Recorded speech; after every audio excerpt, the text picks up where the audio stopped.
Old Boinpally Hasmathpet డివిజన్లో శ్రీ శివదుర్గ ఎల్లమ్మ తల్లి ఆలయ ప్రాణ ప్రతిష్ఠ మహోత్సవ వేడుకలు కన్నుల పండుగగా ప్రారంభమయ్యాయి. తెల్లవారుజామున ప్రత్యేక పూజలతో ప్రారంభమై పండితుల చేత అతివాసాలు యాగాలతో ప్రాణ ప్రతిష్ఠ చేయడం జరిగిందని ఆలయ ధర్మకర్త టీపీసీసీ సెక్రటరీ దండుగుల పార్వతి యాదగిరి తెలిపారు. గత 3 దశాబ్దాలుగా ఇదే స్థలంలో దుర్గామాత అమ్మవారి నవరాత్రి వేడుకలను నిర్వహిస్తున్నామని ఆమె తెలిపారు. శివ దుర్గా ఎల్లమ్మ తల్లి విగ్రహ ప్రతిష్టాపన సందర్భంగా ఈరోజు అన్నదాన కార్యక్రమం జరిగింది. విగ్రహ ప్రతిష్టాపన జరిగింది. అలాగే పండితుల చేత అన్ని రకాలైనటువంటి అధివాసాలు యాగాలు చేయబడ్డాయి.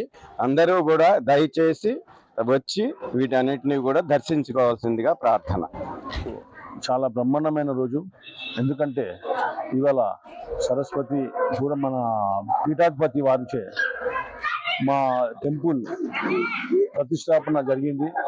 ప్రాణ ప్రతిష్ట కూడా ఈరోజు 11:22 నిమిషాలకు ప్రాణ ప్రతిష్ట కూడా జరిగింది.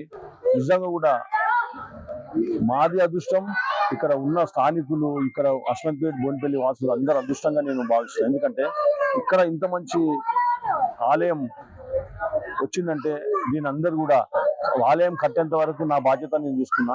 ఇప్పుడు ఆలయం డెవలప్ చేయాలంటే కూడా భక్తులు అందరూ కూడా ప్రతి ఒక్కరు సాయం సహకారం చేసి, అంటే డబ్బుల రూపంలో కాకుండా వచ్చి పూజలు అవి చేసుకొని ప్రతిరోజు వచ్చి పంతులకు వాళ్ళందరూ ఆశీర్వాదము అభిషేకాలు చేయించుకుంటే ప్రతి ఒక్కరు కుటుంబాలు కూడా చల్లగా ఉంటుందని చెప్పి మేము అనుకున్నాం. అలాగే భక్తులు కూడా వచ్చిన భక్తులు కూడా ఈరోజు వేలాది మంది భక్తులు వచ్చిండ్రు. టెంపుల్ స్థాపించడం మా చేతుల మీద, మా అయ్యగారి చేతుల మీద, స్వామివారి చేతుల మీదుగా ఇనాగ్రేషన్ చేపించడం జరిగింది. రేపటి నుండి టెంపుల్ ఈరోజు సాయంత్రం నుంచి అందుబాటులో వస్తుంది.